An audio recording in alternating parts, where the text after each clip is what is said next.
Hi, my name is Vitali T, and today I would like to talk about playing changes in jazz. Probably the most obvious way to do that will be to follow the arpeggios of the chords. And as example, I will use Autumn Leaves chord progression, which is obviously 2-5-1 chord progression, or you may call that chord progression that based on a concept of moving down fourth intervals in a key. Our lesson will consist 5 parts. First part will be the structure of Autumn Leaves chord progression and all chords in the 5-fret cell. Second part is the arpeggios of all of those chords. Third part will be the Autumn Leaves etude that based on those arpeggios connection. Fourth part will be Autumn Leaves etude with more written variations. And the fifth part will be Autumn Leaves etude that turns into a solo with adding a passing tones, alteration, chord degrees and extension, and mods. So, I hope you enjoyed. Let's start.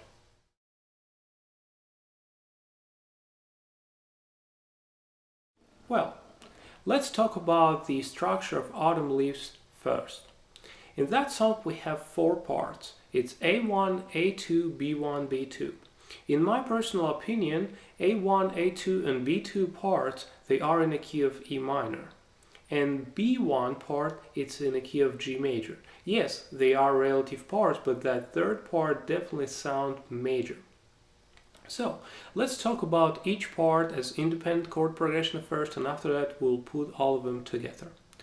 A1 part has A minor 7, with the root on 4th, here I play in 7th position. D dominant 7. You may call that with root on 3rd string, but I will see that as a chord with root on 6. It's kind of like a visual root a little bit more. Now G major 7, C major 7, F sharp half diminished, B dominant, I use that as altered dominant sharp 5 or dominant augmented chord. E minor 7 chord, and E altered dominant, again I use that as a dominant augmented. Because if we go to A2 part, our next chord will be A minor, and this is why I play not 2 measures of E minor 7th chord at the very end. Last measure I play as a E dominant 7th chord because right now E is a 5 over next minor 1 chord. And I use the dominant 7 sharp 5 here because it resolves pretty nice to A minor 11 chord. Okay, so let's hear how it sounds together. 1, 2, 1, 2, 3, 4.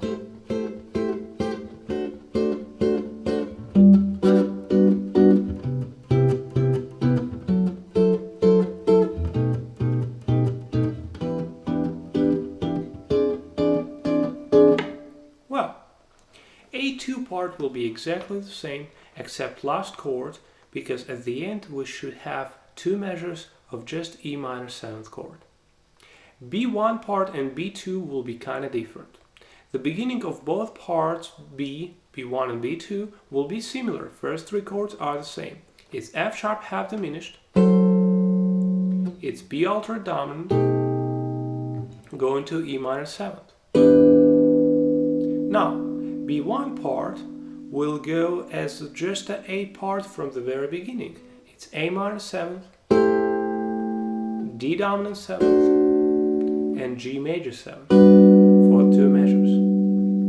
When we go to B2 part, we have F sharp half diminished, same as the B1 part, B altered dominant, E minor, and here we've got a chromatic turnaround. We have E flat dominant 7, D minor 7, D flat dominant 7, C major 7, B altered dominant, E minor 7th, E altered dominant. So what do we have here? It's a chromatic turnaround from 1 chord to a 5 chord that key. So let's hear right now the entire chord progression. 1, 2. 1, 2, 3, 4.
So, right now, let's try to hear how it will sound with the track.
Well, let's talk about arpeggios a little bit more.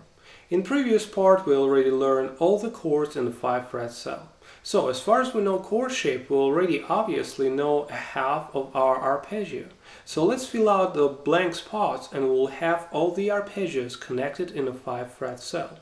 And later, if you put all those arpeggios together, you will see the scales that we can use over entire tune. So let's talk about the arpeggios part by part. First, A1 part, half. A minor 7.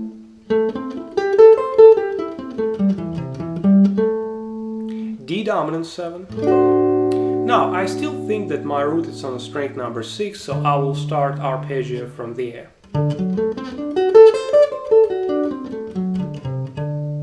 Next will be G major 7.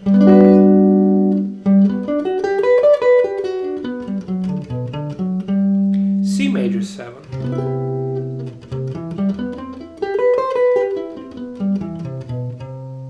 Now F sharp half diminished.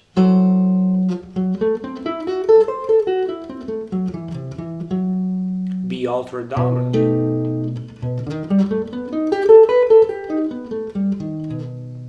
E minor 7.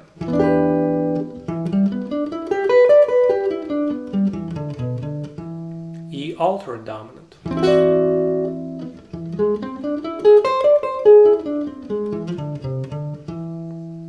Now, A2 part will be exactly the same, except last chord will be just E minor all the time. So as far as we play A1 part, A2 part will be very similar. So, in the B parts, we'll have similar beginning but different ending. B1 part will start from F sharp half diminished chord,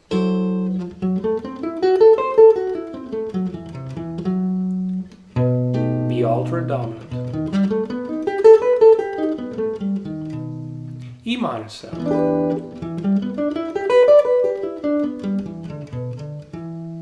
E altered dominant chord. Now, next 3 chords will be same as the first 3 chords in A1 and A2 parts. It's A minor 7th,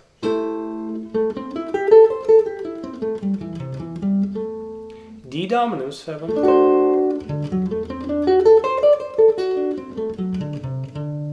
and G major 7.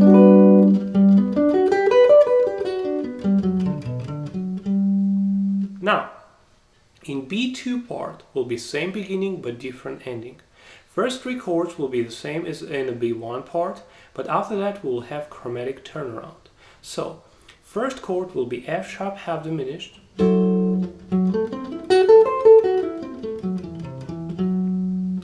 B altered dominant will be the second chord,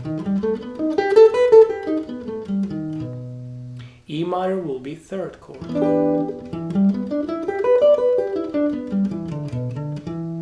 And after that we have chromatic turnaround, so we have E flat, dominant 7th chord,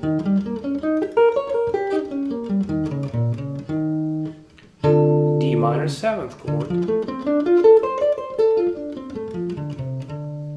D flat, dominant 7th chord, C major 7th chord,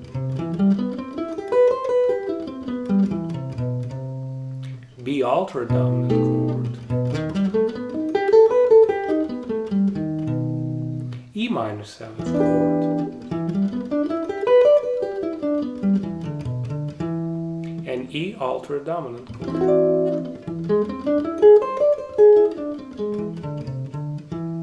And after that we go to the next turn of the same chord progression.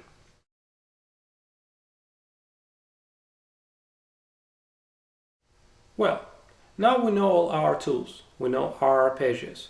Let's learn what we can do with them to make it sound a little bit more like a music. And on example of Autumn Leaves Arpeggios Etude, I use quarter notes written, so because Autumn Leaves in 4/4 time signature, we can have only 4 quarter notes per measure.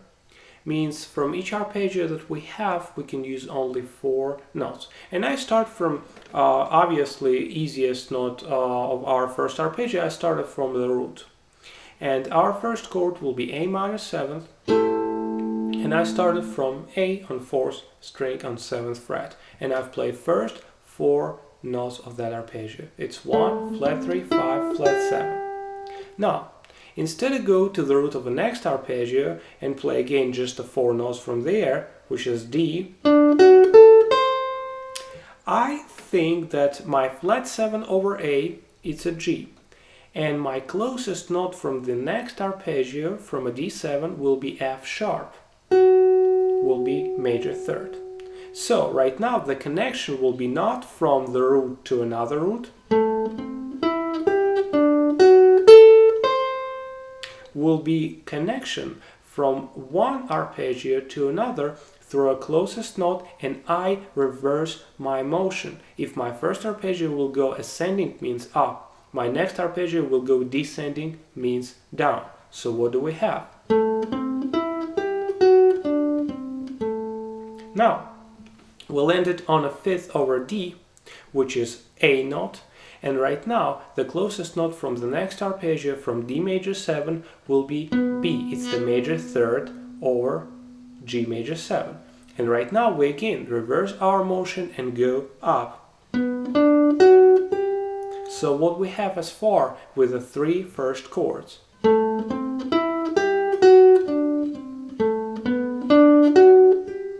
Well, right now very clear, we can see all the arpeggios in a connection.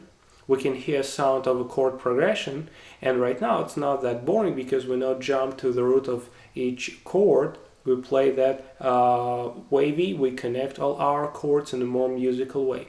So let me play all the etude that I have by myself first, and after that we'll hear how it sounds with track. 1, 2, 1, 2, 3, 4.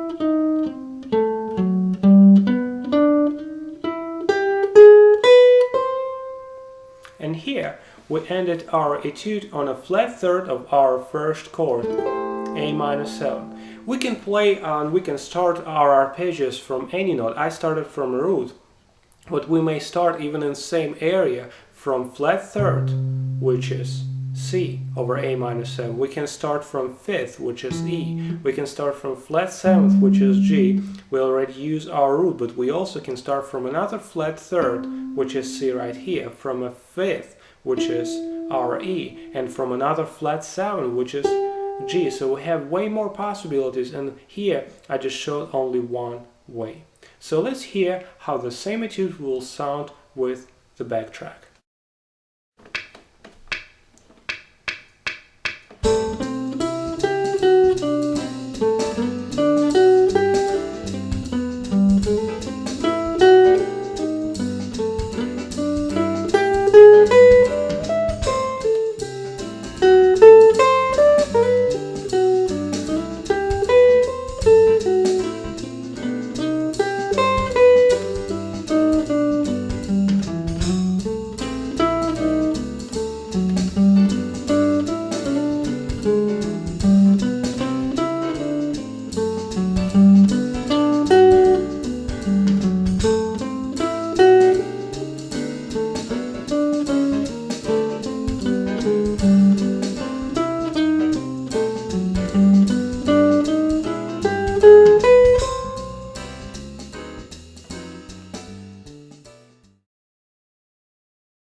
Now, let's move forward. Let's move towards something that we can call music.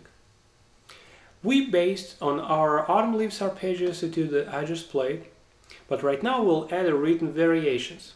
How I create those? Very simple. I just clap over backing track with keeping in mind idea that I should have 4 notes per measure only. And this is how I create those phrases. You may try to do the same and end up with your own way to do it. Great, it might be even better than mine. So, right now I'll play my way of Autumn Leaves Arpeggios etude with written variations by myself and after that with backtrack. So, let's hear it. 1, 2, 1, 2, 3, 4.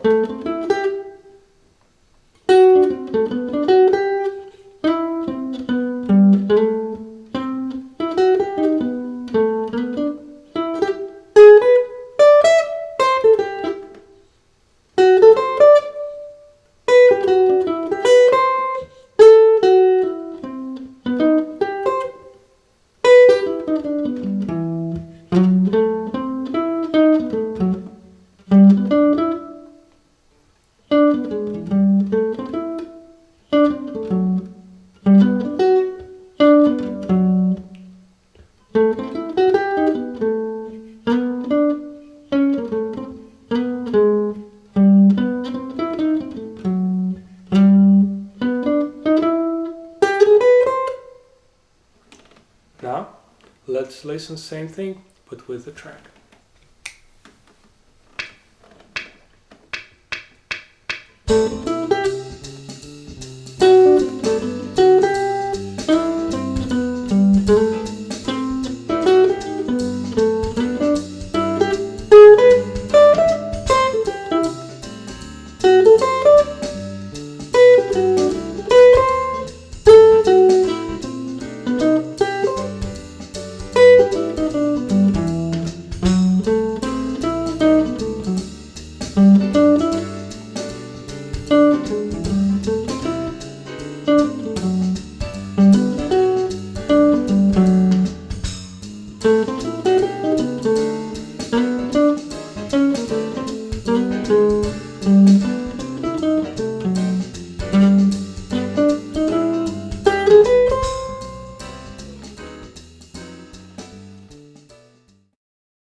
Well, now we're in the final step of our video.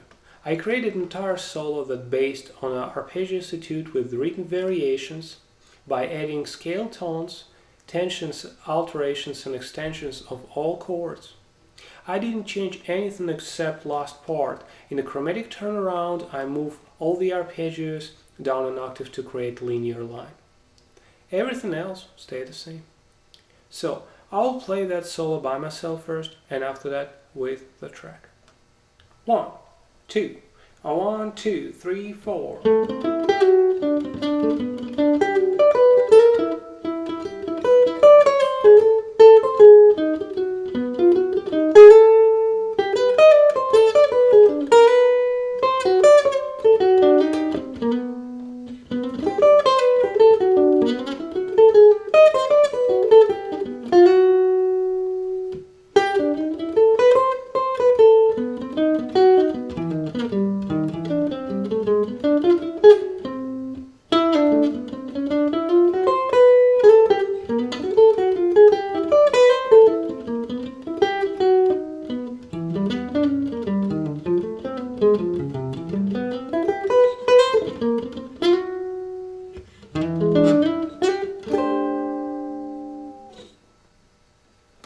So now I'll play same thing but with the track.